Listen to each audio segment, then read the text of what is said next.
Có bao giờ bạn ngồi giữa đêm, mọi thứ đều yên tĩnh, mà trong lòng cứ thấy trống rỗng, khó chịu, không buồn, không vui, không đau đớn, chỉ đơn giản là thấy đời mình đang lệch khỏi một quỹ đạo nào đó, mà không biết phải xoay lại bằng cách nào. Chúng ta lớn lên trong một niềm tin rằng cứ chăm chỉ rồi sẽ có ngày thành công, cứ sống tử tế rồi sẽ được đối xử tốt, cứ yêu thương thật lòng rồi sẽ gặp đúng người. Nhưng rồi, có những người nỗ lực đến kiệt sức mà cuộc sống chỉ trả về sự mệt mỏi. Có người làm gì cũng trúng, còn người khác thì làm gì cũng chật. Và thế là ta bắt đầu tự hỏi, phải chăng số phận đã được định sẵn từ trước? Một số người thì bảo, đừng nghĩ nhiều. Một số khác thì nói, đúng rồi, ông trời có mắt. Người nào sinh đúng giờ, ở đúng đất, có quý nhân thì mới hưởng được. Vậy rốt cuộc là ai đúng? Số phận là một bản án không thể kháng cáo, hay là một bản đồ chỉ cần ta học cách đọc? Cổ nhân có một câu nói đầy tính nghịch lý. Mệnh trời tuy đã định, nhưng vận người thì có thể truyền. Mệnh là căn gốc, vận là dòng chảy. Số là những gì bạn đang sống mỗi ngày. Và giữa những dòng chảy ấy, có người cứ mặc cho con nước cuốn đi, có người thì học cách chỉnh lái, biết lúc nào cần đi xuôi, lúc nào phải trèo ngược. Chính tại đó, khái niệm cải mệnh xuất hiện.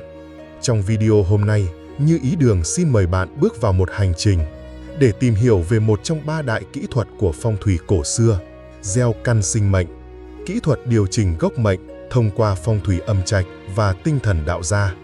Đừng vội tin, cũng đừng vội hoài nghi, hãy cứ nghe, cứ cảm và tự mình xét đoán.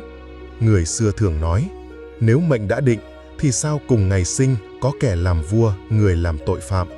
Nếu vận không đổi, thì vì sao có người sau một biến cố lại vụt sáng như ánh sao? Chúng ta sẽ cùng nhau lần theo từng manh mối để tìm hiểu cải mệnh rốt cuộc là gì, và nếu có, nó được thực hiện như thế nào. Gốc rễ của cải mệnh, hiểu đúng mệnh, vận, số. Muốn cải mệnh, trước tiên phải hiểu mệnh là gì. Nếu không, mọi thứ chỉ là đi trong mê lộ, vừa phí công, vừa dễ bị lừa.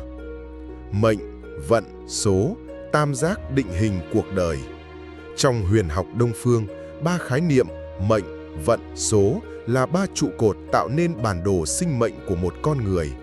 Mệnh là phần thiên định, tức là cái gốc, cái nền tảng ban đầu mà mỗi người được sinh ra.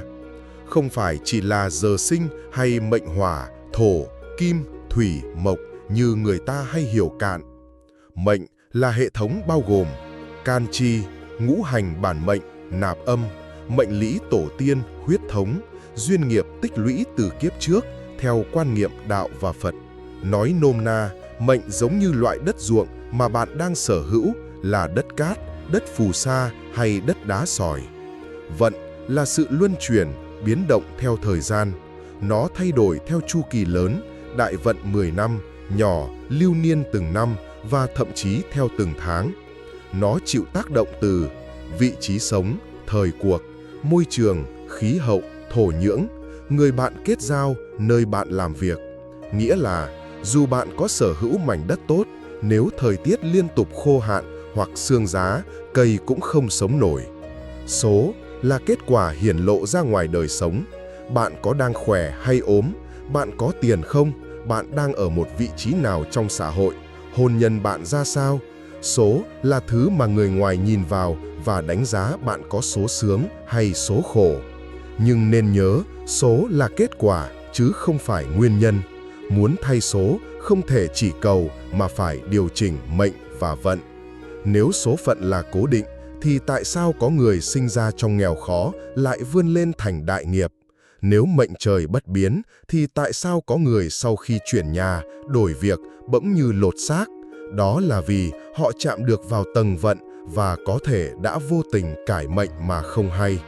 Mệnh lý cổ, tri thức hay mê tín, phong thủy, mệnh lý, tử vi, bát tự, tướng số, tất cả đều nằm trong hệ thống tri thức cổ phương Đông, thứ mà người đời hay xếp chung là mê tín. Nhưng nếu thực sự mê tín, tại sao? Triều đình Trung Hoa thời xưa có cả Thái Sử Viện chuyên chép lịch thiên văn, xem thiên tượng để quyết định đại sự.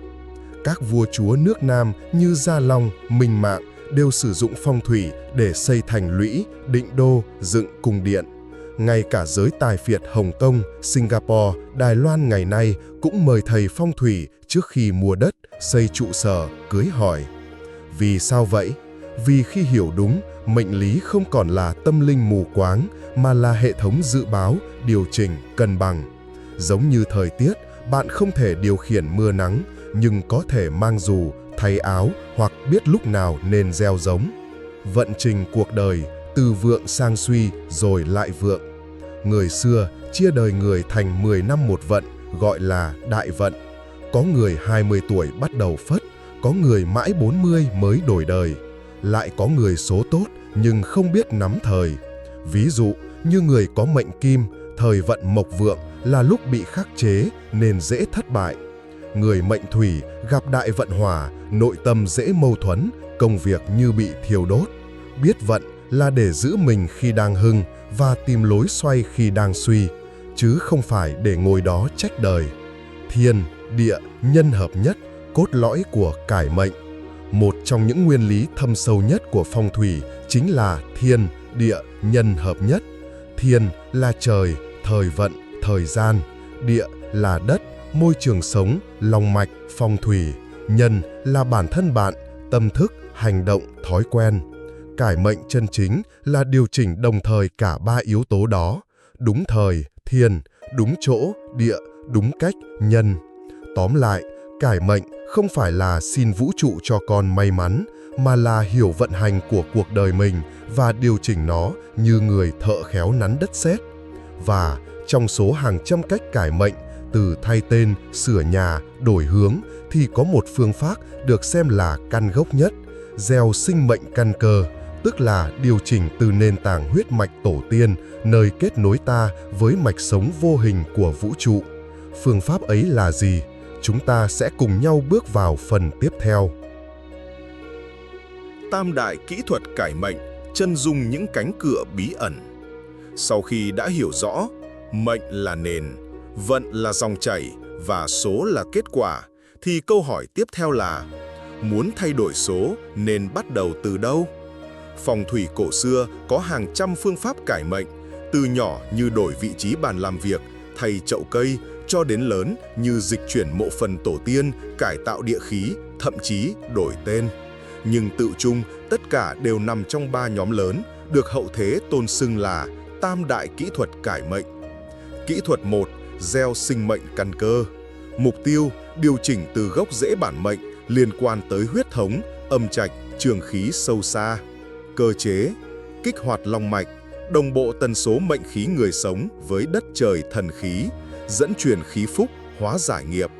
Đây là phương pháp được xem là mạnh nhất vì nó tác động đến tầng sinh khí nguyên thủy, nơi vận mệnh chưa bị các yếu tố bên ngoài nhào nặn. Gieo căn không phải thỉnh phúc mà là kích hoạt lại bản đồ khí gốc để thần khí ý hợp nhất. Như gieo lại hạt vào đúng vùng đất, hạt ấy mới bật mầm linh hồn đích thực. Kỹ thuật 2. Thất tinh trận. Trận pháp của thời vận, điều phối chuyển động giữa thiên địa nhân. Đây là pháp dùng khi người đã có gốc nhưng bị lạc hướng, rơi vào vòng xoáy, làm hoài không tới, đến đích rồi mất. Lấy biểu tượng từ thất tinh bắt đầu, trận pháp này định lại chu kỳ vận chuyển bằng 7 điểm xoay chuyển thời khí. Cơ chế: bố cục không gian sống, thiết lập trận khí tại nơi làm việc, từ gia hoặc điểm thiêng.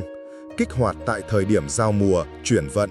Khi thất tình xoay đúng, thời mở, quý nhân đến, vận hội mở ra.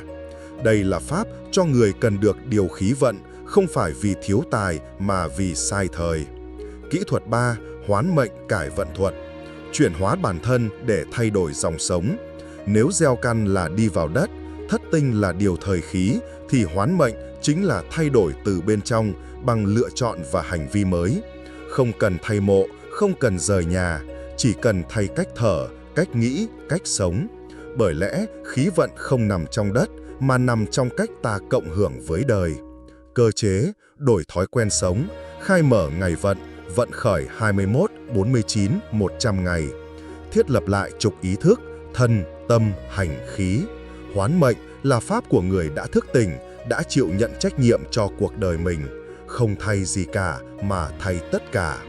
Gieo căn sinh mệnh nghe thì lạ, nhưng thực chất là một đại thuật có từ hàng ngàn năm trước, từng được lưu truyền trong các dòng phái phong thủy cổ từ Mao Sơn cho tới Cửu Thiên Huyền Nữ. Nó là phép kết nối giữa người đang sống với mạch sống của đất trời, giúp khơi lại phúc phần, hóa giải nghiệp truyền đời, tạo một luồng khí mới cho cuộc sống hiện tại. Vậy kỹ thuật ấy thực hiện ra sao, dựa trên điều gì? Chúng ta sẽ cùng khai mở ngay trong phần tiếp theo. Gieo sinh mệnh căn cơ, bí thuật cải mệnh tối thượng. Nguồn gốc cổ xưa, một bí thuật được giữ kín. Thuật gieo sinh mệnh căn cơ không xuất hiện trong các sách dạy phong thủy phổ thông. Nó là một bí thuật truyền trong nội môn, chỉ truyền khẩu qua sư đồ, không phổ biến ra ngoài. Người xưa xem đây là một kỹ thuật thâm sâu và nguy hiểm nếu dùng sai, vì nó không đơn thuần là rời chỗ sắp xếp vật, mà là tác động lên tầng sóng mệnh, tức linh khí gốc của mỗi người. Bí thuật này là kết tinh của 3 trường phái: phong thủy âm trạch liên quan đến địa khí tổ tiên, đạo gia nội khí, học thuyết tinh khí thần, thuật chú Mao Sơn, dùng chú ngữ để kích hoạt tần số mệnh khí và thông huyệt âm dương. Cơ chế, gieo, gắn, kích, chuyển. Gieo sinh mệnh căn cơ là gì? Là thiết lập lại sự liên kết giữa cá nhân với huyết mạch tổ tiên và long mạch đất trời. Tưởng tượng một người là chiếc đèn, điện là khí, bóng đèn là cơ thể. Nhưng ổ cắm điện nằm ở đâu? Nếu nó đang bị rỉ sét hoặc đứt mạch từ dưới lòng đất, đèn sẽ không bao giờ sáng đủ. Đó là lý do người xưa nói, người vượng là vì tổ tiên có âm đức, người lụn bại là vì khí mạch bị nghẽn. Muốn khởi vận phải điều long dẫn mạch. 4 bước trong nghi thức gieo căn sinh mệnh. 1. Định mệnh trục. Phân tích mệnh lý, xác định trục sinh mệnh, gồm ngày giờ sinh, vị trí âm trạch, dòng khí tổ tiên lưu truyền. Kết hợp bát tự cộng địa lý cộng huyết hệ tổ tiên. 2. Gieo mạch khí mới. Kích hoạt long mạch bằng nghi lễ phong thủy âm trạch cộng điểm huyệt lưu khí. Dùng la bàn phong thủy xác định điểm dẫn truyền, khai mở khí mạch. Có thể dùng pháp đàn khai quang long huyệt tại vị trí cụ thể. 3. Kết nối nhân địa âm. Chủ thể tiến hành nghi lễ đồng khí cảm ứng, nhập thần, thiết lập lại mạng lưới khí gốc. Sử dụng mật chú Mao Sơn để kết nối tầng sóng mệnh.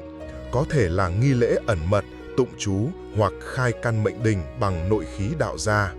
4. Chuyển vận kiểm chứng. Sau khi gieo căn, mệnh khí chủ thể sẽ dịch chuyển nhẹ trong vòng 7 đến 90 ngày. Những thay đổi thường thấy: giấc ngủ sâu hơn, mơ thấy tổ tiên hoặc ánh sáng. Cơ thể nhẹ, làm việc minh mẫn. Tài lộc nhỏ bắt đầu đến, gặp người giúp đỡ, các cánh cửa cũ được mở lại. Nếu có ốm nhẹ, rối loạn là tín hiệu giải trọc khí. Tuy nhiên, theo những tài liệu phong thủy cổ xưa, không phải ai cũng nên làm nghi lễ này.